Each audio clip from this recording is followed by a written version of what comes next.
Discovery publications. இவங்களுடைய பெரிய பிரச்சனை என்ன அப்படின்னா, பேசாமல் எல்லா பப்ளிகேஷன்ஸ் மாதிரியும் திராவிடம், பெரியார், அண்ணா மாதிரி முடியுமா அப்படின்னு பேசியிருக்கணும். என்ன பண்ணிட்டாங்க அப்படின்னா, தமிழ் தேசியம் ஏன் எதற்கு எப்படி, இந்த தமிழ் தேசியம் சார்ந்து நூல்களை வெளியிடுறது, அண்ணன் செந்தமிழன் சீமான் அவர்களை வச்சு வந்து நூல் வெளியிடுறது போச்சு. இந்த முறை வந்து 49வது சென்னை புத்தக கண்காட்சியில் இந்த டிஸ்கவரி புக் பேலஸ்க்கு இடம் இல்லை. திராவிடம் எப்படி தமிழை வாழ வைக்குது பார்த்தீங்களா? தமிழ் தேசியத்துக்கு ஆதரவாக, நாம் தமிழர் கட்சிக்கு ஆதரவாக, அண்ணன் செந்தமிழன் சீமான் அவர்களுக்கு ஆதரவாக ஒரு நிகழ்வு பண்ணதுனால இந்த புத்தக கண்காட்சியில் நீங்கள் இடம் பெறக்கூடாது. இதுவும் நவீன தீண்டாமை தான். இதுதான் இவங்களுடைய சமூக நீதி. நாம் என்ன பண்ணுறோம் அப்படின்னா, கோடம்பாக்கத்தில் டிஸ்கவரி புக் பேலஸ்ன்னு இருக்குது. அங்கே போய் நம்ம வந்து நம்மளுடைய ஆதரவை வந்து இந்த நூலகத்துக்கு, இந்த பதிப்பகத்துக்கு நாம் தரணும். ஏன்னா முக்கியமான நிறைய புத்தகங்கள் இருக்குது. நான் கூட போன வாரம் சனிக்கிழமை போய் பார்த்தேன். இந்த நூலகத்திற்கு, இந்த பதிப்பகத்திற்கு கொடுக்கணும். ஐயா, இந்த பதிப்பகத்தினுடைய நிறுவனர் ஐயா வேடியப்பன் அவர்கள் வந்து இந்த பப்பாசி சம்பந்தமாலாம் வந்து பேசாதீங்க, எனக்கு பயமாக இருக்குது அப்படின்னு சொல்கிற அளவுக்கு இருக்குது. அப்படின்னா நம்ம எப்படிப்பட்ட ஒரு உலகத்தில் வாழ்கிறோன்னு பாருங்களேன். வெறும் 100 ஆண்டு கால வரலாறு வச்சுருக்கக்கூடிய ஒரு திருட்டு கும்பல், 50,000 ஆண்டுகளுக்கு மேலாக வரலாறு வச்சுருக்கக்கூடிய இந்த மண்ணின் பூர்வக்குடி மக்கள், இந்த 2 குடிகளுக்கும் வந்து ஒரு போர் நடக்குது. ஆனால் இவங்க என்ன சொல்கிறாங்க அப்படின்னா, நீ உன்னோட வரலாறை பேசாத, உன்னோடைய வரலாற்றை எடுக்கக்கூடிய இடத்துக்கு நீ போகாத, நீ அது சம்மந்தமாக நூல்களை வெளியிடாத அப்படின்னு சொல்லும்போது வந்து அங்கே சிக்கல் உருவாகுது. நம்ம ஏன் வந்து மீண்டு எழணும் அப்படிங்கிறதுக்கான தேவை இருக்குது. நான் சமீபத்தில் ஒரு புத்தகம் படித்தேன். ஒரு ஆய்வாளர், வானியல் ஆய்வாளர் திருநாவுக்கரசு அவர் படித்த நூல், அவர் எழுதிய நூலை படிச்சுட்டு இருந்தபோது வந்து அவர் ஒரு விஷயம் சொன்னாங்க. உண்மையிலே வந்து இந்த இடத்துலலாம் நாம் பிறந்திருக்கோமா அப்படிங்கிற மாதிரி ஒரு நம்மளை ரொம்ப ரொம்ப இன்ஃபீரியராக நான் உணர செய்த ஒரு தகவல் இது. தஞ்சையில் ராஜராஜ சோழன் வந்து தஞ்சை பெருவுடையார் கோயிலை கட்டினான். அவருடைய மகன் அரசேந்திர சோழன் வந்து ஜெயங்கொண்டாத்தில் கங்கை கொண்ட சோழபுரம்ங்கிற ஒரு கோவிலை கட்டினான். அதுக்கடுத்து வந்த 2ஆம் ராஜராஜன் வந்து என்ன பண்ணான் அப்படின்னா வந்து தாராசுரத்தில் கோயிலை கட்டினான். இவங்க 2 பேரும் கட்டின கோயில் இருக்குல்ல, அரசேந்திர சோழனுடைய கோயில், இந்த 2ஆம் ராஜராஜன் சோழன் கட்டிய கோயில் வந்து முழுக்க முழுக்க கிழக்கு நோக்கி இருக்கும். ஆனால் நம்ம தலைவர் ராஜராஜன் கட்டிய கோயில், அந்த கோயில் மட்டும் கிழக்கு நோக்கி இருக்காது, கிழக்குலேருந்து வடக்கு நோக்கி ஒரு 20 டிகிரி கோணத்தில் தள்ளி இருக்கும். இது ஏன் அப்படின்னு சொல்லி அவர் எழுதின நூலில் வந்து சொல்லியிருப்பாப்ல. எதுக்காக இருக்கும் அப்படின்னு சொல்லி கேட்கும்போது, ஏன்னா ராஜராஜ சோழன் வந்து சாதாரண ஆள் கிடையாது. அவன் வந்து ஒரு பெரிய அறிவாளி, பெரிய போர்ப்படை தலைவர். அவர் எதுக்கு வந்து சிவனுக்கு படைச்ச ஒரு கோயிலை வந்து தள்ளி வச்சிருக்கிறாப்புல, 20 டிகிரி வந்து வடக்கு நோக்கி வச்சிருக்காப்புல அப்படின்னு சொல்லி பல ஆய்வாளர்கள், நம்ம மாசோ விக்டர் முதற்கொண்டு முருகனார் முதற்கொண்டு நிறையா டிஸ்கஸ் பண்ணியிருக்காங்க, நிறையா வந்து பேசியிருக்கிறாங்க. அப்போது இந்த காலகட்டம், எந்த காலகட்டத்தில் தஞ்சை பெருவுடையார் கோயில் கட்டப்பட்டிருக்கு அப்படின்னா 1003லேருந்து 1010 வரைக்கும் காலகட்டத்தில் 7 ஆண்டுகள் அவ்வளோ பெரிய கோயிலை கட்டி முடிச்சிருக்கிறாப்புல. எவ்வளோ கஷ்டப்பட்டு இந்த கோயிலை கட்டியிருக்கிறாங்க, ஏன் வந்து இதை தள்ளி வச்சுருக்காங்க அப்படின்னு சொல்லி கேட்கும்போது, 1010ஆம் ஆண்டு இந்த கோயிலை திறந்துருக்கிறாப்புல. எப்போ கும்பாபிஷேகம் பண்ணியிருப்பாப்புல அப்படின்னா 16/5/1010 வைகாசி 2ஆம் நாள். இந்த 2ஆம் நாளில் ஏதாவது ஒரு வானியல் சிறப்பு இருக்கா? அது என்ன, வேறு எந்த சிறப்பும் கிடையாது. நீங்கள் பஞ்சாக்தி எடுத்து பார்த்தீங்கன்னா வைகாசி 2ஆம் தேதி 1010ஆம் ஆண்டு அமாவாசை தான் இருக்கும். அதுக்கு மேலே எதுவுமே நமக்கு தெரியாது. ஆனால் இது வந்து இப்போ கம்ப்யூட்டர் முறையில் வந்து ஒரு ப்ரோக்ராம் கொண்டு வந்து இந்த 1010ஆம் ஆண்டு வைகாசி 2 என்ன சிறப்பு இருக்குது அப்படின்னு சொல்லி பார்க்கும்போது, கிழக்கிலிருந்து 20 டிகிரி கோணலாக அங்கே சூரியன் உதிச்சிருக்கு, அமாவாசை நிலவு அந்த கோட்டில் இருக்குது. அது மட்டும் இல்லை, சிவனுடைய வாகனம் நந்தி நட்சத்திர கூட்டங்களாக இருக்கும் பார்த்தீங்கன்னா வானத்தில், அது எல்லாம் கிழக்கு நோக்கி இருக்குது. ஆனால் கிழக்கிலிருந்து 20 டிகிரி வடக்க கோணலாக இருக்குது. அப்போது நான் இந்த தமிழ் சமூகத்துக்கு ஒரு மிகப்பெரிய கோயிலை கட்ட போகிறேன். அந்த கோயிலில் இருக்கக்கூடிய பெருவுடையார் சிவனை யார் சந்திக்கணும்? மக்களை சந்திக்கிறதுக்கு முன்னாடி வானத்தில் இருக்கக்கூடிய சூரியனை சந்திக்கணும், அமாவாசை நிலவை சந்திக்கணும், அவருடைய வாகனம், இதெல்லாம் 2 பேரும் பார்த்துக்கணும் அப்படிங்கிறதுக்காக தஞ்சை பெருவுடையார் கோயிலை சரியாக 20 டிகிரி கோணலாக இருக்கும் உங்களுக்கு. நேராக நிற்காது. ஏன்னா ஏன்னா அந்த அந்த கோயிலை கெட்டிய இந்த குஞ்சிரமல்லன், ராஜராஜ குஞ்சிரமல்லன், அவன் ஒரு பெரிய அறிவாளி. 2 பேரும் சேர்ந்து இதை சொல்கிறாங்க. இது அந்த வந்து திருநாவுக்கரசு ஐயா வந்து ஆய்வாளர் திருநாவுக்கரசு ஐயா சொல்கிறாரு, இந்த இந்த வானியல் சிறப்பு வந்து ராஜராஜன் வாழ்ந்த காலகட்டத்தில் அந்த ஒரு நாள் மட்டும்தான் வரும். இந்த சிறப்பு திரும்ப வரணும் அப்படின்னா பல்லாயிரம் ஆண்டுகள் காத்திருக்கணும். அதனால் இந்த சிறப்பை வந்து அவன் வச்சான். சூரியன், நிலவு, சிவனுடைய வாகனமான நந்தி, இதெல்லாம் சேர்ந்து சிவனை பார்க்கணும் அப்படிங்கிற ஒரு பெரும் சிறப்பை வச்சுக்கிட்டுனான். இன்றைக்கி அந்த கோயிலோட நிலைமை என்ன பார்த்தீங்களா? கோயிலோட நிலைமை பார்த்தீங்களா? புறா எச்சம் போட்டு வெறும் யூரிக் ஆசிட் ஃபுல்லாக அந்த கிரானைட்டில் வந்து படிஞ்சு ஆஷ் கலரில், கிரானைட் கலர் எப்படி இருக்கும், நீலம் படிஞ்ச அந்த கலரில் இருந்து ரொம்ப மஞ்சள் நிறத்துலேருந்து ஆஷ் கலரில் வந்து மாறி நிற்கிது. இதையெல்லாம் நம்ம மாற்றணும்.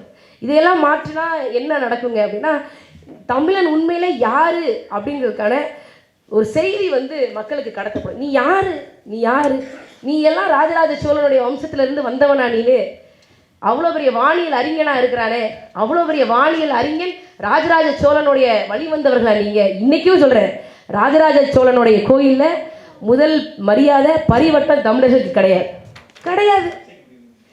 உங்களுக்கு கிடையாது. அதனால் இதையெல்லாம் மாற்றணும். இதெல்லாம் மாற்றினா தான் நமக்கு நாம் யாருங்கிறது தெரியும். இது ஏன் சொல்கிறேன் அப்படின்னா, அவ்வளோ வானியல் அறிவு பெற்ற தமிழர்கள் ராஜராஜ சோழன் மட்டும் இல்லை.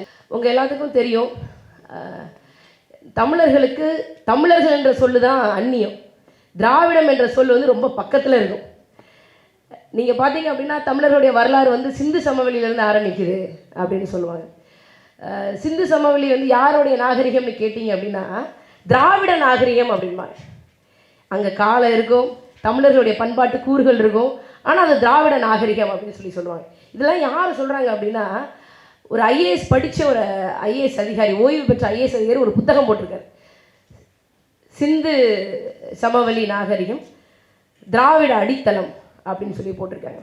ஆனால் உண்மையிலேயே நம்ம வந்து சிந்து வந்து திராவிட பண்பாடா இல்லை ஆரிய பண்பாடா அப்படின்னு சொல்லி கேட்டோன்னா, மொழிஞாயிறு தேவநேய பாவாணர் அவர்கள் தமிழர் வரலாறு அப்படிங்கிற ஒரு நூலில் வந்து சொல்கிறாரு, சிந்து அப்படிங்கிற சொல் இருக்குல்ல, சிந்து என்ற சொல்லே தமிழ் சொல் தான் அப்படின்னு சொல்லி சொல்கிறாங்க. ஏன்னா சிந்து அப்படிங்கிறது ஒரு ஆறு. உங்களுக்கு தெரியும், பொதுவாக ஆறு வந்து ஒரு இடத்துல வந்து ஒரு ஊற்றாக இருக்கும், அப்புறம் சின்ன ஓடையாக வரும். ஓடையாக இருந்துட்டு அப்புறம் கிளை நதிகள்லாம் நிறையா சேர்ந்து ஒரு பேர் ஆறாக ஓடி காட்டாறாக நீர்வீழ்ச்சியாக வீழ்ந்து அப்புறம் அது பல கிளை நதிகளாக படர்ந்து வரும்போது தான் வந்து அந்த கிளை நதிகள் ஊடாக தான் வந்து கடலில் போய் சேரும். இப்போ காவேரி யாருன்னு பார்த்தீங்கன்னா கர்நாடகாவில் ஒரு சின்ன இதாக தான் இருக்கும். நம்ம தமிழ்நாட்டில் வரும்போது தான் அது பெரிய ஆறாக பல்வேறு ஆறுகளாக வந்து அது ஓடும். ஆனால் வந்து இந்த சிந்துக்கு வந்து என்ன அப்படின்னா, பிறக்கும் போதே பல்வேறு நதிகளை வந்து பிறந்திருக்கும். நீங்கள் ஜாகிரஃபியில் படிச்சிருப்பீங்க, ஜீலம், சட்லஜ், சேனப், ராவி, பீஸ் அப்படிங்கிற ஒரு 5 நதிகள் சேர்ந்து சிந்து அப்படிங்கிற ஒரு நதி வந்து பாகிஸ்தானில் வந்து ஓடும் அப்படின்னு சொல்லி நம்ம படிச்சிருப்போம். இதுதான் சிறப்பு. ஒரு நதி பிறக்கும்போது ஒற்றைப்படையில் இருக்கும், கடலில் வந்து சேரும் போது விரிஞ்சி வரும், சிந்தி வரும். இப்போ தண்ணியை சிந்துறோம் அப்படின்னா ஏன் சிந்துறன்னு கேட்போம். அதே மாதிரி சிந்தியே பிறந்த நதி அப்படிங்கிறனால அதுக்கு பேர் சிந்து அப்படின்னு பேர் வந்ததா மொழிநேயர் தேவநேய பாவாணர் அவர்கள் சொல்கிறாங்க.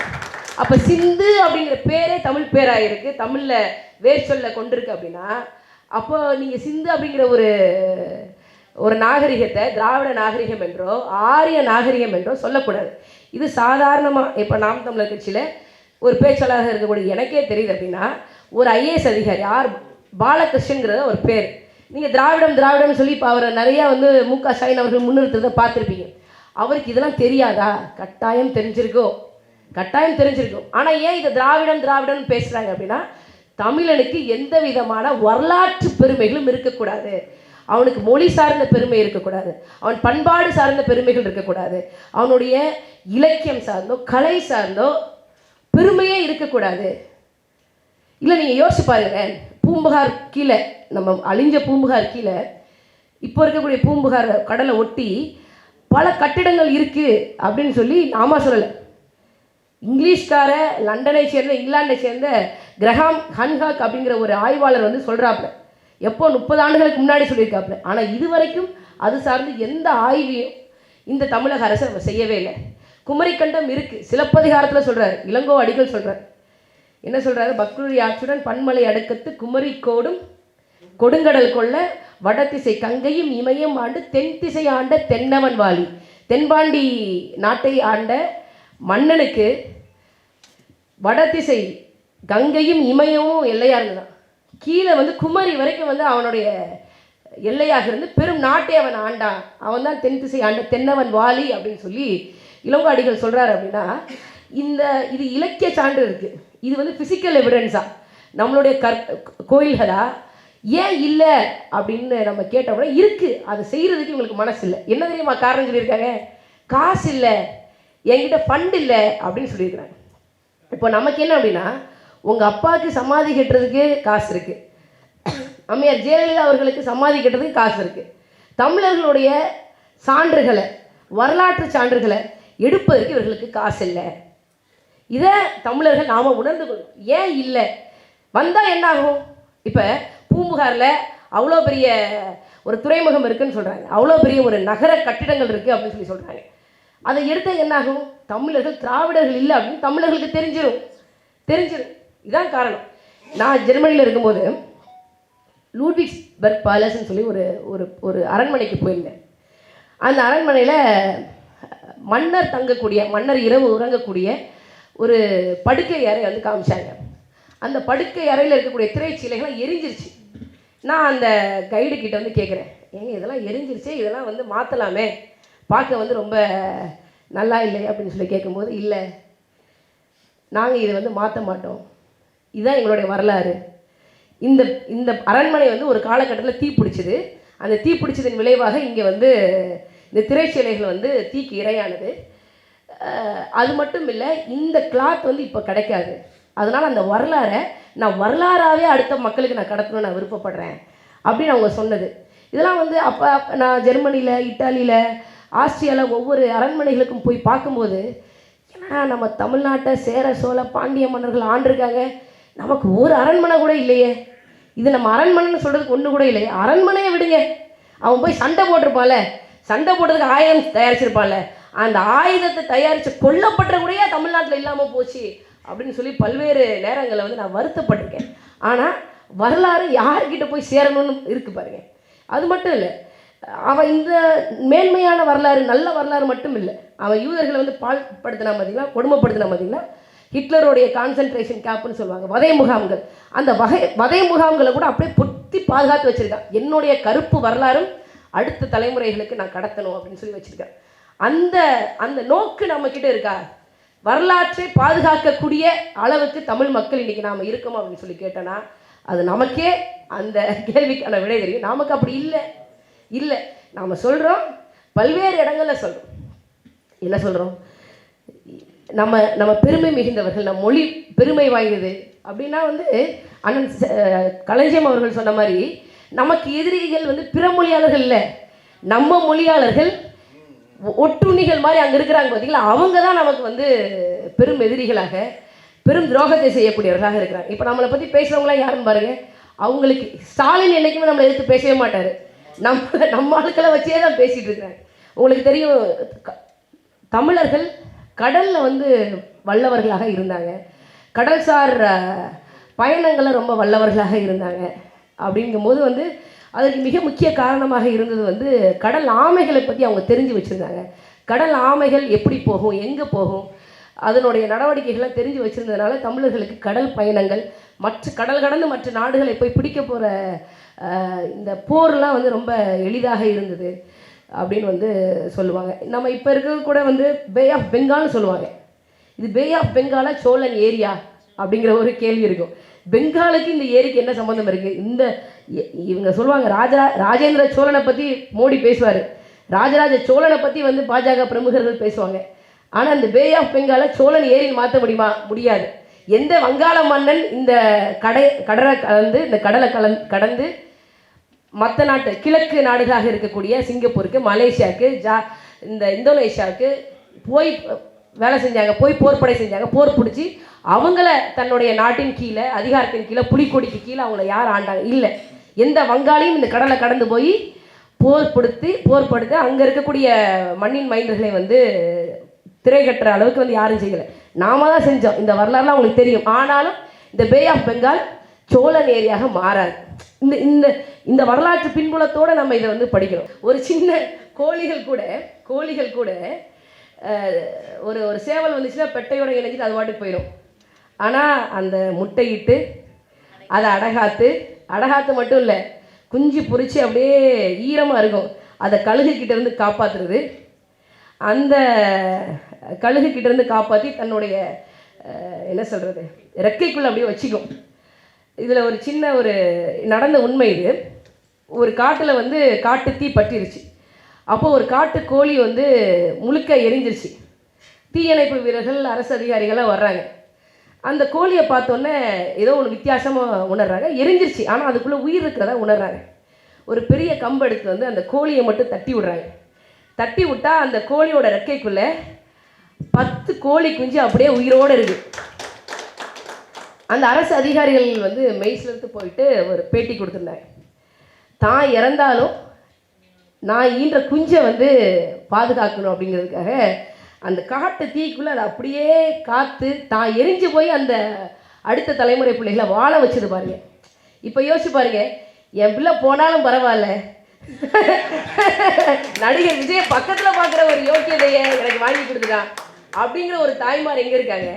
காட்டு தீக்குள்ளே எரிஞ்ச அந்த கோழியோட ஈகம்னு இருக்குல்ல, தாய்மை, அதை நம்ம யோசித்து பார்க்கும்போது மலைக்கு மடுவுக்கு இருக்கிற வித்தியாசம். இது நான் எதுக்கு சொல்கிறேன்னா, கோழி மட்டும் இல்லை, எல்லா உயிரினங்களையும் பிள்ளைகளை போற்றி பாதுகாக்கக்கூடிய இடத்துல தாய் தான் இருக்கிறாங்க. தாய் தான் வந்து சண்டை போடுறாங்க. நீங்கள் அந்த கோழி குஞ்சில் மட்டும் வந்து கழுகுக்கு வந்து அந்த கோழி குஞ்சு, ஃப்ரெஷ் கோழி குஞ்சு ரொம்ப பிடிக்கும். அதை எடுக்க கழுகு வந்துச்சு அப்படின்னா அந்த கழுகு கூட கோழி சண்டைக்கு போகும், பறந்து சண்டைக்கு போகும். அந்த அளவுக்கு வந்து நம்ம எல்லா உயிரினங்களும் தாய்மொழி சமூகமாக தான் இருந்திருக்கு. நம்முடைய வரலாறு என்பது 50,000 ஆண்டுகளுக்கு மூத்த வரலாறு. ரொம்ப தமிழர்கள் வந்து ரொம்ப பெருமை பீத்திக்குவாங்க அப்படின்னு சொல்லுவாங்க. ஆனால் உண்மையிலே வந்து இந்த பொதுவாக நான் என்னுடைய கல்லூரி காலங்கள் முடிக்கும்போது, 4ஆம் ஆண்டு முடிக்கும்போது கல்கி அவர்கள் எழுதிய பொன்னியின் செல்வன் படித்தேன். அதுக்கப்புறம் பொன்னியின் செல்வன் படித்தேன். அதுக்கப்புறம் எல்லோரும் சாண்டில்யன் கிட்ட போய் ஆகணும். அதனால் அந்த மாதிரியான நாவல்கள்லாம் படிப்போம். படிச்சுட்டு அதில் பொதுவாக வந்து காதல் ரசம் பொங்க எழுதியிருப்பாங்க. சில போர் யுக்திகளும் இருக்குன்னு வச்சுக்கோங்களேன். அதை தாண்டி வந்து தமிழ் மன்னர்கள் எப்படி வாழ்ந்தாங்க, அவங்களுடைய போர் முறை என்னவாக இருந்தது, இதெல்லாம் வந்து நமக்கு தெரியவே தெரியாது. நம்ம வரலாறு தமிழ்னா வரலாறு ஈவே ராமசாமி கிட்ட இருந்தால் தொடங்குது அப்படின்பாங்க. ஸோ எனக்கு இப்போ என்னுடைய அண்ணன்மார்கள்லாம் சொல்லுவாங்க, கார்த்தி நீ புத்தகமாக படித்து மண்டை சூடாயிருச்சு, அதனால் உனக்கு மைக் கிடைச்சா நீ வந்து பேசி விட்டுற, நீ நாவல்கள் படி அப்படின்பாங்க. எனக்கு எப்படி இருக்கும் அப்படின்னா, நாவல்கள் படிக்கிறதோ திரைப்படம் பார்க்குறதோ நான் ஏதோ ஒரு பெரிய குற்றம் பண்ணிகிட்டு இருக்கிற மாதிரி ஒரு உணர்ச்சி இருக்குது எனக்கு. ஏன்னா நான் வரலாறு சார்ந்து நிறையா படிக்கணும் அப்படின்னு விருப்பப்பட்ட நாட்கள் இந்த நாட்கள். நம்ம வரலாறு மட்டும் இல்லை, ரஷ்யாவில் எவ்வளோ நடந்திருக்கு, ஏன் அது வீழ்ந்து போனது, சீனா வந்து எப்படி நம்மளை மாதிரி இருந்த ஒரு நாடு எப்படி வந்து இன்றைக்கி வல்லாதிக்கத்துக்கு சண்டை போடுற அளவுக்கு, வல்லாதிக்கத்துக்கு எதிராக கேள்வி கேட்குற அளவுக்கு இருக்குது. இதை படிக்கிறதுக்கு நான் விருப்பப்பட்டேன். அண்ணன் களஞ்சியம் அவர்கள் வந்து கூப்பிட்டாங்க, தங்க இந்த மாதிரி இந்த குமரி நாவலை வந்து நம்ம திறனாய்வு செய்யணும் அப்படின்னு சொல்லும்போது, உறுதியானா என்ன அப்படின்னு சொல்லி கேட்கும்போது இந்த நாவல் எனக்கு அண்ணன் கொடுத்தாங்க.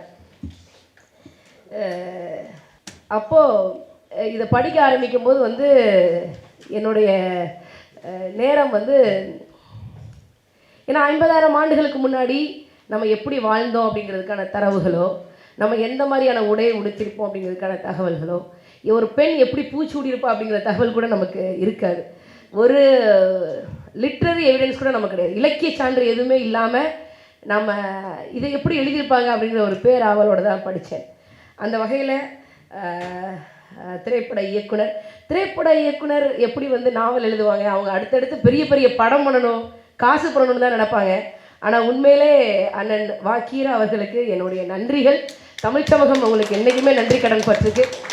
இதுவரைக்கும் எத்தனையோ வரலாற்று புதினங்களாக இருக்கட்டும், நாவல்களாக இருக்கட்டும், கண்ணதாசன் அவர்களுடைய சேரமான் காதலி அவர்களுக்கு கூட அந்த நாவல் கூட ஏதோ ஒரு வகையில் வந்து நம்மக்கிட்ட ஒரு எவிடன்ஸ் இருக்கும். ஆனால் எந்த எவிடன்ஸுமே இல்லாமல் இவ்வளோ பெரிய ஒரு புதினத்தை உங்களால் படைக்க முடியுது அப்படின்னா உங்களுக்கு முக்கியம் வந்து பொருளியல் இல்லை, பொருளாதாரம் இல்லை, தமிழோடைய ஒரு திசை காட்டியாக, ஒரு வழிகாட்டியாக இலக்கிய வட்டத்தில் நீங்கள் இருக்கிறீங்க.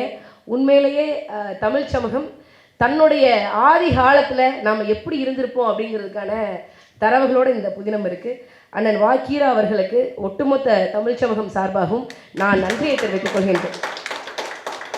நம்ம எத்தனையோ விஷயங்களை வந்து நம்ம மேடைகளில் பேசுகிறோம், நிறையா போராட்டங்களை கலந்துக்கிறோம். ஆனால் இந்த புத்தகம் இருக்குது பார்த்தீங்களா, இது இன்னும் 50 வருஷத்துக்கு நின்று பேசும். தமிழ் தேசிய கழகம் 50 வருஷத்துக்கு நிற்கும். ஏன்னா நான் கல்கி அவர்களை பற்றி படிக்கும்போது என்னோடய 2வது குழந்தை ஜெர்மனியில் பிறந்தது. எனக்கு ஒரு மாதிரி டிப்ரெஸ்டாக இருந்தது. அதனால் கல்கி அவர்கள் எழுதிய சிவகாமி சபதத்தை டவுன்லோட் பண்ணி ஒரு வாரத்தில் குழந்தை ஒரு வாரத்தில் படிச்சுக்கிட்டே இருக்கேன். ஏன்னா அது ஒரு விதமான மயக்கம். ஆனால் இது மயக்கம் இல்லை, இது மயக்கத்தை தெளிய வைக்கக்கூடிய ஒரு மருந்தாக இந்த நாவல் இருக்கும். இந்த நாவலை இதற்காக அண்ணன் வாக்கீரா அவர்கள் 8 ஆண்டுகள் உழைத்ததாக சொல்கிறாங்க. அதுக்கு இது பொருந்தும். ஏன்னா அவ்வளோ தகவல் இருக்குது. நான் இந்த நாவலை படிக்கும்போது எனக்கு தோன்றிய விஷயங்கள் வந்து இந்த நம்ம கோயில்களில் பார்க்கக்கூடிய யாளிகள்லாம் இருக்கும், மகர யாழி, ஆனை யாழி, சிம்ம யாழி அப்படின்னு சொல்லி.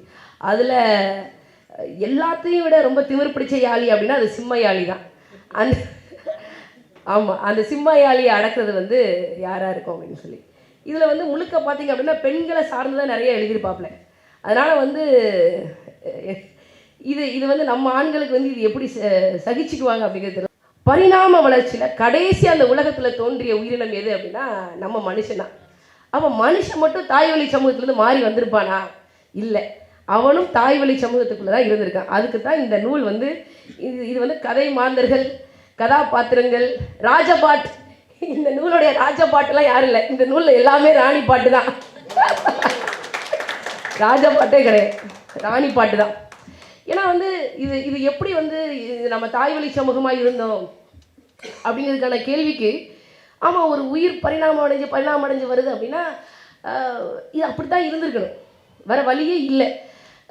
இங்கே வந்து உங்களுக்கு தெரியும், குமரியில் மொத்தம் வந்து 14 லோகங்கள் மைய, அது ஆரிய விஷயம், ஆரிய கோட்பாடு. 14 லோகத்திலையும் எம்பெருமான் பெருமாள் கூடி ஒன்று இருக்கு. அப்படி இல்லை, 14 உலகம்ங்கிறது மறைந்து போன குமரியில் இருக்கக்கூடிய விஷயங்கள். 7 49, நமக்கு 49 நாடுகள் இருந்தது.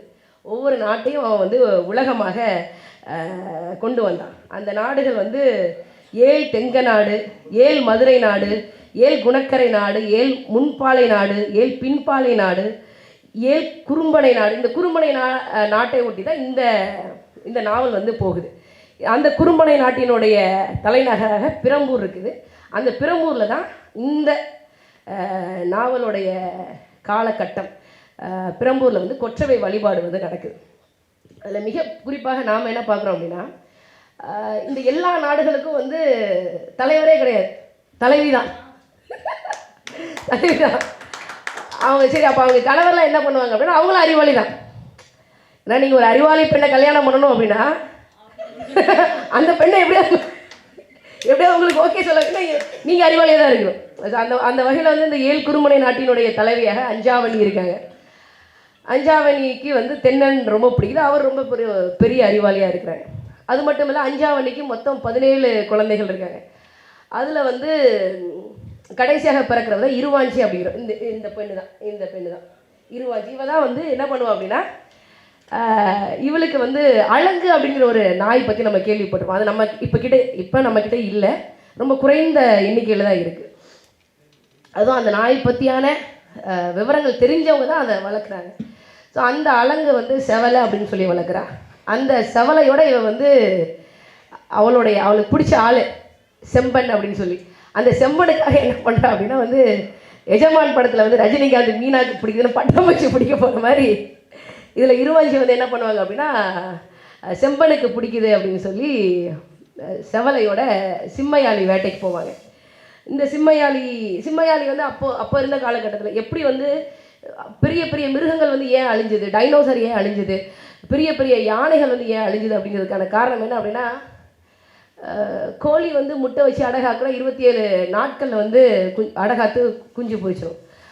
மனிதர்கள் வந்து அடுத்த தலைமுறையை உருவாக்கினா 10 மாதங்கள் இருந்தால் போதும், உருவாக்கிடலாம்.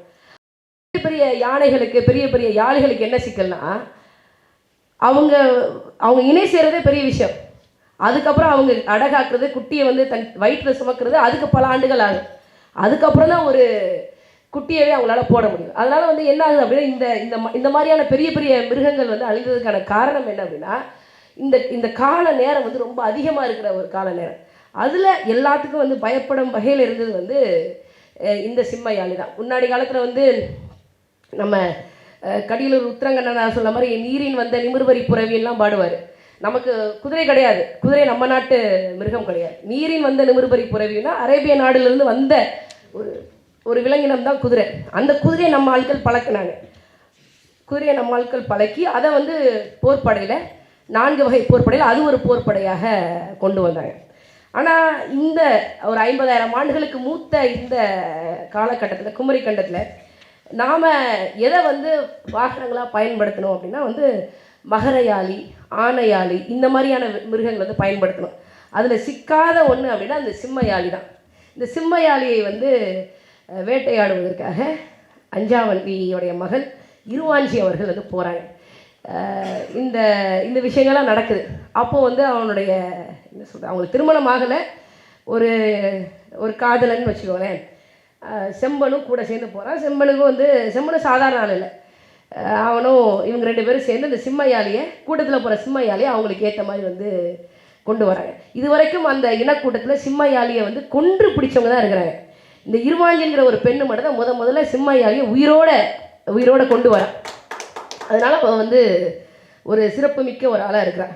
இவளுடைய தோழி ஒருத்தி இருக்கா. அவள் பேர் வந்து ஆரல். அவள் வந்து அவளுக்கும் ஒரு காதலன் இருக்கான். அந்த காதலை தேடி போகிற பகுதி ரொம்ப சிறப்பாக இருக்கும். உங்களுக்கு தெரியும், தமிழர்கள் கடலில் வந்து வல்லவர்களாக இருந்தாங்க. கடல்சார் பயணங்களை ரொம்ப வல்லவர்களாக இருந்தாங்க. அப்படிங்கும்போது வந்து அதற்கு மிக முக்கிய காரணமாக இருந்தது வந்து கடல் ஆமைகளை பற்றி அவங்க தெரிஞ்சு வச்சுருந்தாங்க.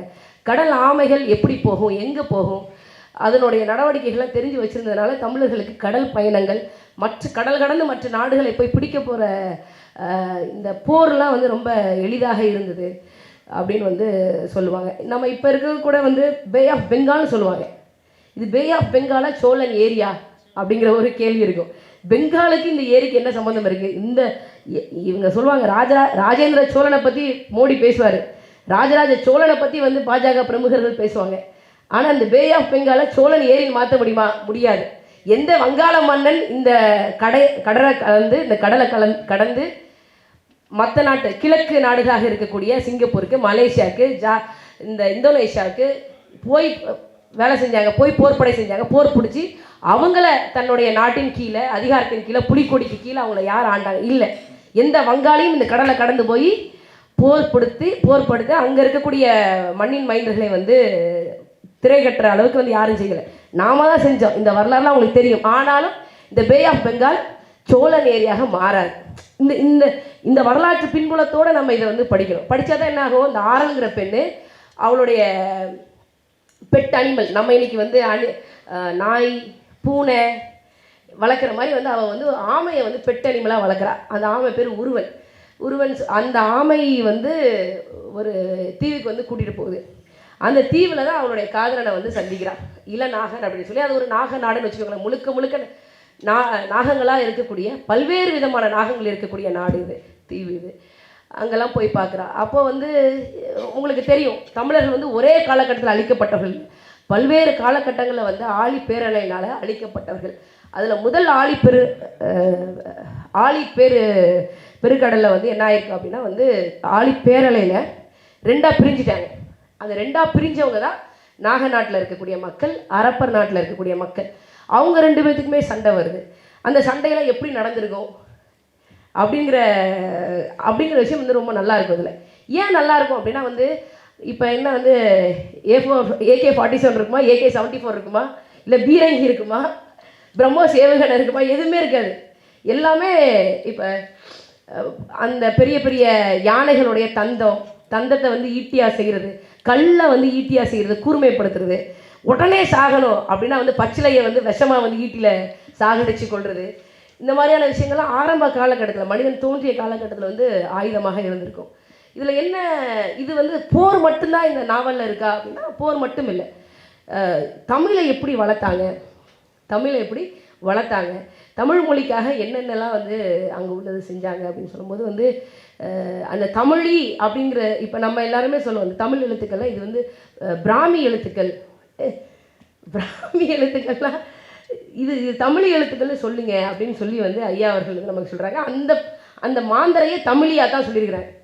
அவன் என்ன பண்ணிட்டான் அப்படின்னா அந்த தமிழிங்கிற ஒரு பெண்ணு வந்து தமிழ் மொழிக்காக வந்து ஒட்டுமொத்த வாழ்க்கையுமே வந்து கொடுத்து தமிழ் மொழியோடைய எழுத்துருக்களை வந்து கொண்டு வந்து சேர்த்துருக்கா. இப்படி ஒரு வேலையை வந்து ஒரு பெண் செய்யும் போது குடும்பம் வந்து நல்லா அமையாது. அதில் மோசமான ஒருத்தன் வரான், அவன் தான் பெருந்தேற்றன் அப்படிங்கிற ஒரு வில்லன். அவன் என்ன பண்ணுறான், அவன் ரொம்ப மூர்க்கமாக மாறிடுறான். உணவுக்கு, காமத்துக்கு, எல்லாத்துக்கும் வந்து இடம் கொடுத்து ரொம்ப மோசமான ஒரு மனிதனாக போகிறான். அந்த பெருந்தேற்றன் அவனுடைய உடன் பிறந்த தம்பிகள் எல்லாருமே வந்து ஒரு நாட்டில் போய் தஞ்சம் அடைஞ்சிடறாங்க. அங்கே உள்ள மாந்திரிகள் அப்படின்னா பெண்களை வந்து ரொம்ப கொடுமைப்படுத்தி வந்து அவங்க ஒரு ஓரமாக இருக்காங்கன்னு வச்சுக்கோங்களேன். ஒரு கட்டத்தில் இந்த 7 குறும்பனை நாட்டில் வந்து கொற்றவை வழிபாடு இருக்குது. இப்போ நம்ம அந்த கொற்றவை வழிபாடு வந்து இப்போது நம்ம சொல்கிறோம் பார்த்தீங்களா, பெண் தெய்வ வழிபாடு வந்து தமிழர்கள் செய்கிறாங்க. ஆனால் இதை வந்து மற்ற மொழிவழி தேசிய மக்கள் செய்கிறாங்களா அப்படின்னா பெருசாக செய்ய மாட்டாங்க. ஏன்னா அவங்களுக்கு வந்து பொம்பளையை கும்பிடுறதே வந்து ஒரு விதமான ஒரு ஈகோ கிளாஷ் ஆகும். பெண்களை கும்பிட மாட்டாங்களே. இப்போ நீங்கள் வந்து பக்கத்தில் வந்து பெருமாளும் தாயாரும் இருக்காங்கன்னா பெருமாளை கும்பிட்டு போகக்கூடிய நிறைய பேர் இருப்பாங்க, தாயாரை கும்பிட மாட்டாங்க. ஆனால் இங்கே முழுக்க நம்ம தெய்வமே வந்து கொற்றவை தெய்வம் தான். ஏன்னா அந்த ஆதி காலத்து மனிதன் வந்து மிருக இயல்போடு தான் இருந்திருப்பான். ஏன்னா மிருகத்திட்டன்னு வந்தவன் மிருகங்களோடு இருக்கிறவன். அவனுக்கு ஒரு சட்டத்திட்டங்கள் பண்ணி ஒருத்தனுக்கு ஒருத்தி அப்படிங்கிற ஒரு திருமண முறையை கொண்டு வந்து இப்படிலாம் இருக்கணும் அப்படிங்கிறத கொண்டு வந்தவள் கொற்றவை அப்படின்னு சொல்லி சொல்கிறாங்க. முதல்ல இந்த மானுட சமூகத்திற்கு மானுடத்திற்கான ஒரு சட்டத்திட்டங்களை வகுத்து இந்த மிருகங்கள்லேருந்து மானுடர்களை வேறுபடுத்தி காட்டியவள் கொற்றவை. அந்த கொற்றவையை இங்கே இருக்கக்கூடிய எல்லா மனிதர்களும் 49 நாடுகளை சேர்ந்த மனிதர்களும்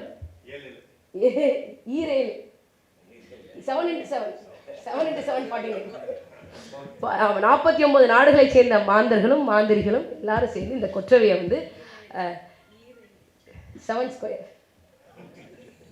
இல்லையா, மேக்ஸ் கிளாஸ் மாதிரி ஆக்கிட்டீங்க. அந்த மாதிரி வந்து கொண்டு வரும்போது வந்து அந்த கொற்றவை வழிபாட்டில் கடைசி நிகழ்ச்சியாக பல்லியம் என்ற ஒரு இசை வந்து வாசிக்கப்படுது. பல்லியம்னா என்னங்க அப்படின்னா ஒரு பெரிய பேரியாழ் அப்படின்னு சொல்லி 1000 பேர் வாசிக்கக்கூடிய ஒரு இசை, 1000 பேர் வாசிக்கக்கூடிய ஒரு இசை வாத்தியம். எப்படி வாசிச்சிருப்பாங்கன்னு யோசிச்சு பாருங்க. இன்னைக்கு வந்து தமிழ் இசை வந்து தமிழர்கள்கிட்ட இருக்கா இல்லைன்னா அது இல்லை, எதுவுமே இல்லை, நம்மக்கிட்ட எதுவுமே இல்லை. 1000 பேர் வந்து எங்கே நின்று வாசிக்கணும், எப்படி வாசிக்கணும், அவங்களுக்கான நோட்ஸ் கொடுக்குறது, டியூன் என்னன்னு செட் பண்ணுறது, அதுக்கு ஒருத்தங்க இருக்கிறாங்க அருகன் அப்படின்னு சொல்லி. அப்புறம் வந்து இந்த எனக்கு வந்து சில சமயம் வந்து எப்படி இருக்கும் அப்படின்னா, இந்த கோமன் அப்படின்னு சொல்லி ஒருத்தர் இருப்பாப்புல, இவர் தான் வந்து என்ன கண்டுபிடிப்பார் அப்படின்னா, இந்த குறிப்பிட்ட காலகட்டத்தில் நாம் அழிய போகிறோம், நமக்கு வந்து ஒரு பெரிய விண்கற்கள் வந்து வரப்போகுது, ஒரு பெரிய அழிவை நம்ம சந்திக்க போகிறோம் அப்படின்னு சொல்லி இந்த 60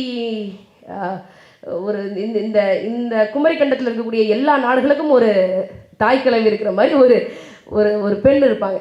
அந்த தாய்கிட்ட வந்து சொல்லுவாங்க, தாய்கிட்டையும் தாய் மாமன்கிட்டையும் இதை வந்து சொல்லும்போது தான் வந்து இவங்க தயாராவாங்க. இந்த அழிவுக்கு தயாராகிற எண்ணம், திடீர்னு ஒரு சாவு வந்துச்சு எல்லாரும் செத்து போகிறோம் அப்படி இல்லை. நமக்கு இந்த குமரிக்கண்டத்தில் அழிவு வந்தது ஒரு காலகட்டம் வரைக்கும், ஒரு காலகட்டத்துக்கு அப்புறம் நாம் தெரிஞ்சதாக அழிஞ்சு போயிருக்கிறோம். ஏன்னா அதனால தான் வந்து நீங்கள் இப்போ நான் ஜெர்மனியில் இருந்துன்னு வச்சுக்கோங்களேன், அந்த ஜெர்மன் மொழி எனக்கு தமிழாக தான் தெரியும்.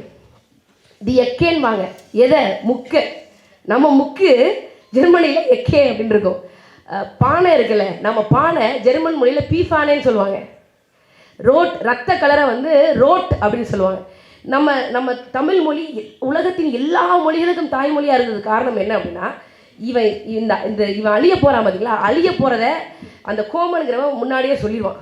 சொல்லிவிட்டு என்ன பண்ணுவான் அப்படின்னா வந்து இந்த இந்த தாய்மார்கள் எல்லாம் இந்த அஞ்சாவணி, இருவாஞ்சி, ஆரல் இந்த மாதிரியான பல நாடுகளுடைய தாய்மார்கள் எல்லாம் என்ன பண்ணுவாங்க அப்படின்னா, மூடு திமில் அப்படிங்கிறது ஒன்று செய்வாங்க.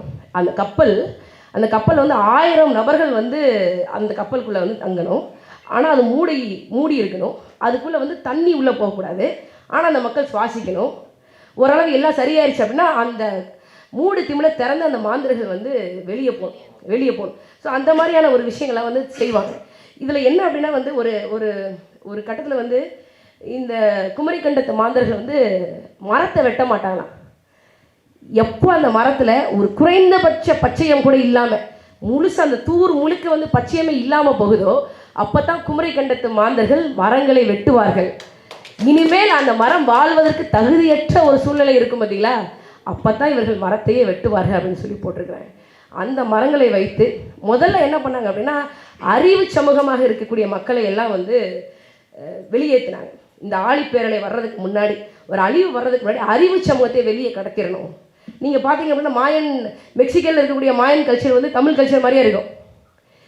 நீங்கள் ஈஜிப்டில் இந்த பிரமிடை யார் கட்டினாங்க, அந்த ஈஜிப்டை சேர்ந்த பூர்வக்குடி மக்கள் மட்டும் இல்லை, வெளியிலேருந்து ஒருத்தர் வந்து இந்த அறிவை அவனுக்கு கொடுத்துருக்கான்.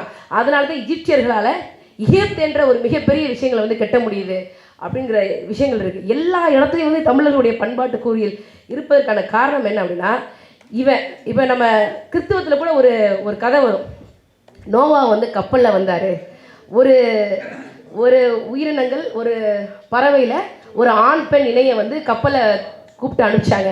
அதை வந்து இதோட பொருத்தி பார்க்கும்போது எல்லாம் சரியாக தானே இருக்குது. இந்த மூடு திமிழில் வந்து எல்லாத்தையும் அறிவர்களையும் மாந்தர்களையும் பறவைகளையும் மிருகங்களையும் வந்து அனுப்பிச்சாங்க அப்படின்னா அது எப்படி அனுப்பிச்சாங்க அப்படிங்கிறத இதில் இருக்கக்கூடிய தகவல். எல்லா பைபிள்லையும் சொல்லுவாங்க கப்பல் அனுப்பிச்சாங்க. கப்பல் இல்லை, மூடு திமிழில் எவ்வளவு தண்ணி வந்தாலும் அந்த மூடு திமிழுக்குள்ளே தண்ணி போகாது. ஆனால் இவங்க மூச்சு விடுறதுக்கு காத்திருக்கும். அந்த மாதிரியான ஒரு ஒரு மிக சிறப்பான ஒரு நாவல். இதை வந்து நான் எனக்கு இந்த வாய்ப்பு கொடுத்ததுக்கு வந்து நான் மிகப்பெரிய நன்றி சொல்கிறேன். என்ன அப்படின்னா இதில் நம்மளுடைய தமிழர்களுடைய வரலாற்று கூறியல் வந்து நிறையா இருக்குது. அதில் ஒரு கட்டத்தில் வந்து இந்த பெருந்தேற்றன் வந்து இவங்க எல்லார் மேலேயும் வந்து சண்டை எடுத்துக்கு போர் புரிஞ்சு வரும். ஒரு 110,000 பேர் மாந்தர்கள். சண்டைனா சும்மா சாதாரண சண்டை இல்லை. இப்போ மட்டும் வந்து தமிழர்கள் வந்து நிறையா மக்கள் தொகை விடலை, அப்போயே மக்கள் தொகை அதிகமாக தான் இருந்தோம். அவ்வளோ பேர் இருந்தாங்க மக்கள். சண்டைனா சும்மா சாதாரண 1000 பேர் 2000 பேர். எத்தனை பேர் செத்தான்? 30,000 பேர் செத்து போயிட்டான். எத்தனை குடியில் இருந்தான்? 6000 குடியில் இருந்தான். அந்த பிரம்மாண்டம் வந்து இருந்தது. இதெல்லாம் வந்து அண்ணன் செந்தமிழன் சீமான் அவர்கள் சொன்னது மாதிரி வந்து இது ஒரு படமாக எடுத்தால் எப்படிடா இருக்கும் அப்படின்னா வந்து 10 பாகுபலியை ஒன்றா பார்த்த மாதிரி இருக்கும். அந்த மாதிரியான ஒரு படம் இது. அது நல்லாயிருக்கும். இது நல்லாயிருக்கும். ஏன்னா வந்து ஒரு கட்டத்தில் வந்து என்ன ஆகுது அப்படின்னா வந்து போர் புரிகிறாங்க. இந்த மாந்தர்களுக்கு வந்து சிகிச்சை கொடுக்குறாங்க. கால் கையெல்லாம் வந்து வெட்டி போட்டுறாங்க. வெட்டி போடும்போது வந்து அந்த கால் கைகளுக்கு வந்து சிகிச்சை கொடுக்குறாங்க. கால்கள் கைகள் எல்லாத்தையும் வந்து ஒன்றா வச்சு அதில் வந்து கத்தாழை சோற்றை நிரப்பி வெண்சிறு கடுகு எண்ணெய் அதன் மீது ஊற்றி பிடவ மலர்களின் பொடியை தூவி தோள்களை இணைத்து தைத்து அந்த இடங்களில் புகை மூட்டத்தை பரவ விட்டனர். இன்றைக்கும் பார்த்தீங்கன்னா கை சரியாகணும், கால் சரியாக, முட்டு வலி சரியாகணும், சோத்து கத்தாழை போடுவாங்க நம்மளுக்கு.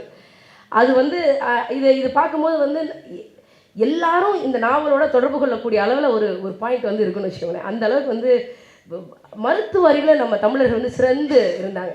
10 அப்படிங்கிற ஒரு சங்க இலக்கிய நூலில் வந்து ஒரு பாடல் வரும். மீன் தேர் கொட்பின் பனிக்கைய மூழ்கி சிரல் பெயர் தென்ன நெடுவல் ஊசி நெடுவசி பறந்த வடுவாள் மார்பின் அப்படின்னு வரும். சிரல்னு ஒரு பறவை. அந்த பறவை வந்து தன்னுடைய உணவை வந்து தேடுறதுக்கு வந்து நீருக்குள்ளே போகுது. ஒரு நேரம் பார்த்தா நீருக்கு மேலே இருக்கிற மாதிரி இருக்கும்.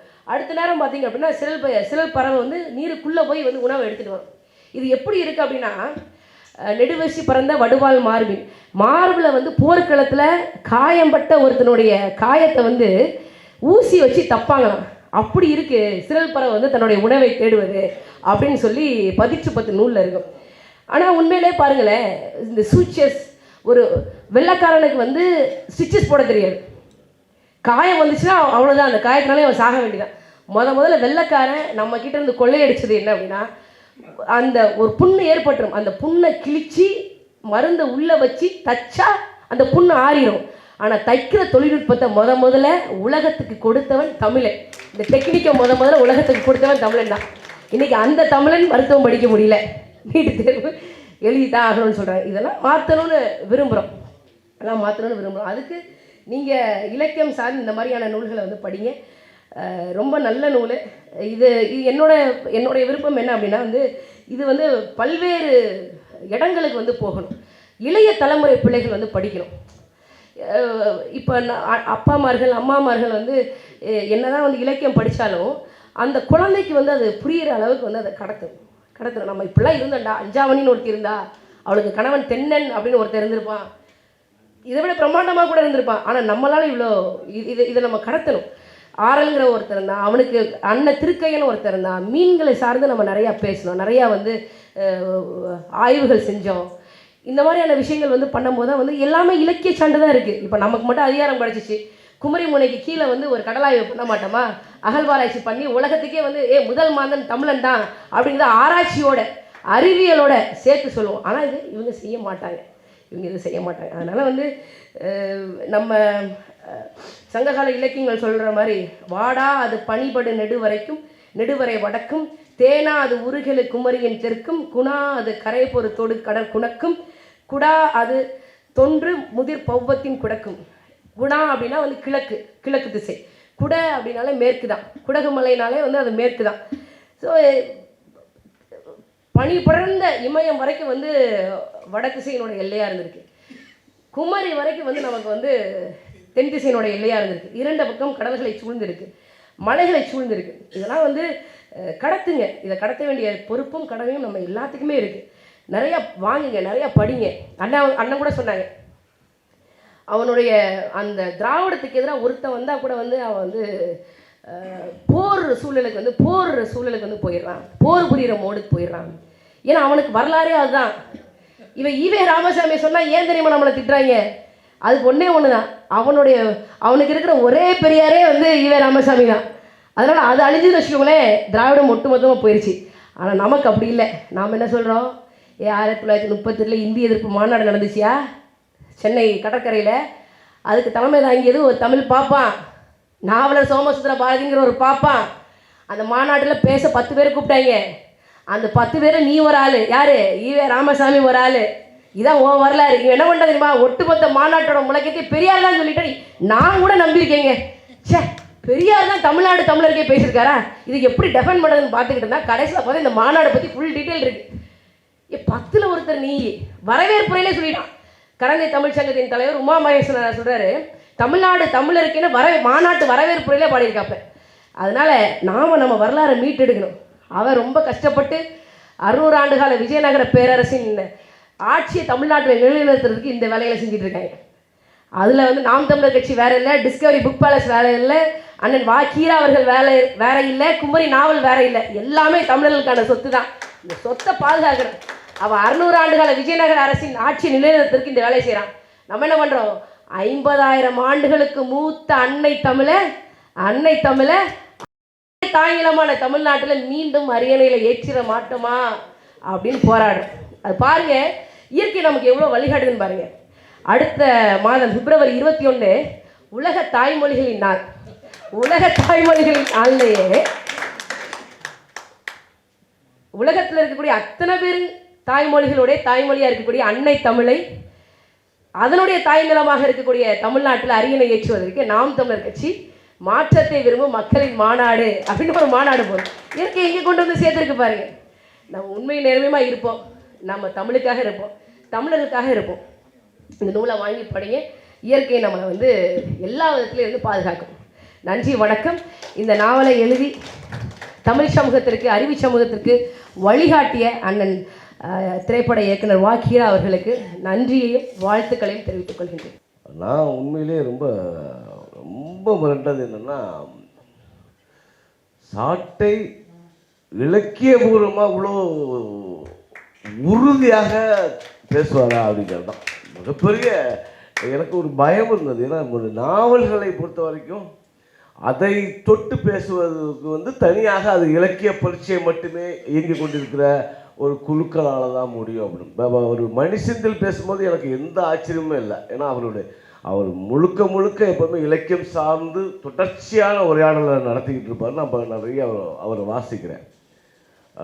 முதன்முறையாக நான் ரொம்ப பிரமிப்படைஞ்சது தம்பி சாட்டை தான். எனக்கு தங்கை கார்த்தியாவையும் ஓரளவுக்கு தெரியும். ஏன்னா நிறைய வாசிக்கிறாங்க. அவங்க ஒன்றையும் ஆய்வுபூர்வமாக பேசும்போதும் ஒரு எடுத்து கொடுக்குற ஒவ்வொரு கேள்விகளுக்கும் நெத்தி அடியாக பதிலை கொடுக்கும்போதும் நான் தொடர்ந்து கவனிக்கும் போது அது வாசிப்பினால்தான் வர முடியும். ஒருத்தரை வந்து எதிர்கருத்தை வைக்கும்போது அதை உரமாக அழுத்தமாக சொல்லணும்னா அதுக்கு நிச்சயமாக நம்மகிட்ட தரவு இருக்கணும். அதற்கு நாம் மெனக்கிடணும். ஒரு விஷயத்தை பேசுவதற்கு இந்த புத்தகம் எழுதுவதற்கு இத்தனை ஆண்டு காலம் ஆச்சுன்னா அத்தனை ஆண்டு காலத்துக்கும் அவ்வளோ உழைப்பு இருக்குது. அதுபோல தான் ஒரு கருத்தை மறுக்கிறோம் அப்படின்னா அதற்காக நாம் வந்து முழுக அவர் என்ன பேசினாரு அதுக்கு எதிராக நம்மகிட்ட என்ன இருக்குது அப்படின்னு நம்ம ரெண்டையும் சேர்த்து படிக்க வேண்டியிருக்கு. அப்போ தான் அவங்கள நம்ம மறுக்க முடியும். அதனால் கார்த்திகா தங்கை பேசும்போது எனக்கு வந்து ஓரளவுக்கு அந்த அந்த அந்த இது பிடிச்சது. அதில் வந்து சாட்டை பேசுகிறது தான் என்னால் சத்தியமாக உண்மையிலே அவ்வளோ நுணுக்கமாக அதாவது இந்த சொல்லும்போது மழை விழுந்ததை வந்து குழந்தை அழுததை போல் இருந்தது வார்த்தையை வந்து இலக்கியம் பேசுகிறவர்கள் குறிப்பாக எடுத்து பேசுவாங்க. அந்த இடம்லாம் பிடிச்சி பேசுறது பா மனுஷயா நீ அப்படிங்கிற மாதிரி மகிழ்ச்சி. இது வந்து கூடுகை இலக்கிய வட்டம் ஒரு ஒரு ஒரு ஒரு அருமையான தொடக்கமாக தொடர்ந்து மாதந்தோறும் ஒவ்வொரு சிறந்த புத்தகங்களையும் வெளில கொண்டு வந்து பெரிய வேலை செய்யணும் அப்படிங்கிற அளவில் இயக்குனர் மு. களஞ்சியம். நாங்கள் எப்போவுமே நான் தோழர்ந்தேன், அவர் திடீர்னு தோழர்பார் திடீர்னு தம்பிம்பார். ஆமாம், அது அந்த குழப்பம் இருந்துக்கிட்டே இருக்கும். நீண்ட கால தோழராக இருந்து இப்போ அண்ணன் தம்பியாக மாறிட்டோன்னு முடிவுக்கு வந்துருக்கோம். இந்த அரங்கில் வந்து அவர் எனக்கு அல்ல தம்பி. அந்த கூடுகை இலக்கிய வட்டத்தோடைய தொடர்ச்சிங்கிறது இது இது இது இது போன்று நாம் தமிழர் கட்சிக்குள்ளே இன்றைக்கி வந்து கலை இலக்கிய பண்பாட்டு பாசறைக்குள்ளே வந்து பொறுப்பில் வந்திருக்கேன். ஆனாலும் என்னுடைய எண்ணம் எப்படி இருக்குன்னா தமிழ்நாடு எங்கும் இது போன்ற அரங்குகள் நிறைய உருவாகணும், இலக்கிய அரங்குகள் உருவாகணும். நமக்கு நிறைய சிக்கல் என்ன இருக்குன்னா தமிழ் தேசியவாதிகள் கொஞ்சம் பழமைவாதம் பேசுவாங்க. இப்போ சொன்ன மாதிரி வாட்ஸ்அப்பில் செய்தி கேட்டு பேசுகிறவங்கிற மாதிரியான கருத்துக்களை உடைக்கணும்னா நம்ம எல்லாருமே அங்கங்கே தொடர்ச்சியாக கலை இலக்கிய பண்பாட்டு பாசறை மிக முக்கிய காத்திரமாக ஒரு வேலை செய்யணும்னு ஒரு பெரிய ஆவலோடு தான் அதனாலேயே தான் நாங்கள் கட்சிக்குள்ளே ரொம்ப உள்ள நேரடியாகவும் வந்தேன். அதுக்கு முன்னாடி வெளிப்படையாக நின்று இருந்தாலும் வெளியில் நின்று இருந்தாலும் நேரடியாக உள்ள வந்து கலை இலக்கிய பண்பாட்டு பாசறை கட்டி ஆகணும். ஏன்னா முழுக்க இன்னைக்கு வந்து இந்த திராவிட கோட்டைகளை சுமந்துக்கிட்டு இருக்கிறதே அந்த கலை இலக்கிய பண்பாட்டு கும்பல்கள் தான். அந்த திராவிட கும்பல்களை காப்பாற்றுவதற்காக ஒரு தமிழ் பேரினத்தை அழித்தால் கூட பரவாயில்ல, அந்த திராவிட கும்பல்கள் காப்பாற்றப்படுங்கிறதுக்காக இங்கே கட்டியெழுப்பின கோட்டை தான் இந்த கலை இலக்கிய பண்பாட்டு பாசறை. கலை இலக்கிய பண்பாட்டு பாசறைங்கிற அடிப்படையில் இங்கே இருக்கக்கூடிய நிறைய இந்த திராவிட கும்பல்கள் முழுக்க கண்ணு முன்னாடி 2009 வந்து ஒரு பேர் இனத்தை அழிக்கும் போதும் வேடிக்கைப்போ தான் பார்த்துக்கிட்டு இருந்தாங்க. கள்ள மௌனம் சாதித்தாங்க, எழுதலை. இன்னும் கூடுதலாக சில தீவிர கம்யூனிஸ்ட் பேரில் வந்து சில பேர் தலைவர் பிரபாகரனையே மிக மட்டமாகவும் பேச தொடங்கினாங்க. அன்னைக்கு பேசும்போது அன்னைக்கு விடவு மாதிரியான ஒரு தளத்தை நம்ம எதிர்த்து சரியாக முறையிடலை, வாதிடலை. அன்னைக்கு நம்ம வலுவாக இல்லை. அதோட தொடர்ச்சி தான் இன்றைக்கும் ஒருத்தன் ஏதோ ஒரு மேடையில் நின்றுட்டு தலைவரை பற்றி தவறாக பேசுகிறான். அப்போ இதுக்கு எல்லாத்துக்கும் அடிப்படையாக நம்ம பேச்சில் இருக்கோம். களப்பணியாளர்கள் நம்மள அளவுக்கு காத்திரமானவங்க கிடையாது. எல்லா இடத்துலையும் மிகச்சிறந்த கள வீரர்கள் இருக்கும். நம்ம கட்சி ரொம்ப தெளிவாக ரொம்ப கூர்மையான தளத்தில் இயங்கிக்கிட்டு இருக்கு. இன்னும் எனக்கு தெரிஞ்சு நான் பிப்ரவரிக்கு அப்புறம்லாம் பார்த்தீங்கன்னா நாம் தமிழர் கட்சியை பற்றி தான் பேசுவாங்க. அந்த அளவுக்கு பல்வேறு வேலைகளை இரவு பகல் பார்க்காம அண்ணன் வந்து தொடர்ந்து செஞ்சிட்டு இருக்காரு. அதெல்லாம் அவரெல்லாம் மனுஷனா அடே அப்பா எவ்வளோ வேலைங்க தொடர்ந்து செஞ்சிட்டு இருக்காரு. அந்த அளவுக்கு தொடர்ந்து மக்களை பற்றி நம்ம கட்சியை பற்றி எப்படி அதை மக்கள்கிட்ட கொண்டு போகணும் எல்லாத்துக்குமான திட்டங்கள், ஒரு காணொலி எப்படி வரணும், அதுக்குள்ள ஒரு வார்த்தை. இப்போ நான் குமரி எழுதுறதுக்கு எனக்கு 8 வருஷம் ஆச்சு. இவர் இது மாதிரி இப்போ தமிழ்நாட்டில் வந்து ஒரு 100 காணொலிகளை கொண்டு வர போகிறாங்க குறைஞ்சது இந்த 3 மாதத்தில். அந்த 100 காணொலிகளுமே ஒவ்வொரு புத்தகம் போல தான். அந்த அளவுக்கு வேலை நடந்துகிட்டு இருக்கு. அதனால் கலை இலக்கிய பண்பாடு பாசை நம்ம காத்திரமாக கட்டி எழுப்பணும். கூடுகை மாதிரி ஒரு 1000 கூடுகைகள் 2000 கூடுகைகள் நம்ம வந்து உருவாக்கணும். அதுதான் என்னுடைய இந்த அரங்கினுடைய வேண்டுகோள்.